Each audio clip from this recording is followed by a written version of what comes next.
आता आपण आलो आहे सिंधुदुर्ग जिल्ह्यातील उडुपी या गावात.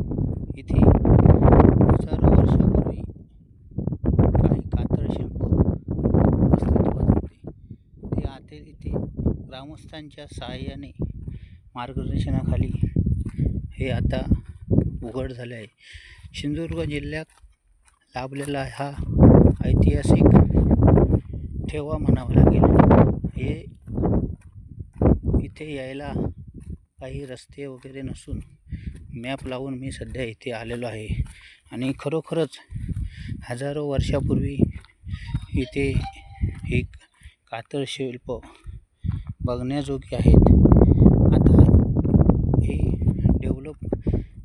हळूहळू डेव्हलप करण्याच्या मार्गावरती आपण राहायला पाहिजे. इथे जाण्या येण्यासाठी रस्ता पण नाही आहे. इथे बसायला सध्या वर्दम म्हणून कोणीतरी डेव्हलपर्स म्हणून बसायची सोय केलेली आहे. हे एवढे जुने कातळ शिल्प आपल्या जिल्ह्यात आहे. याचे सर्व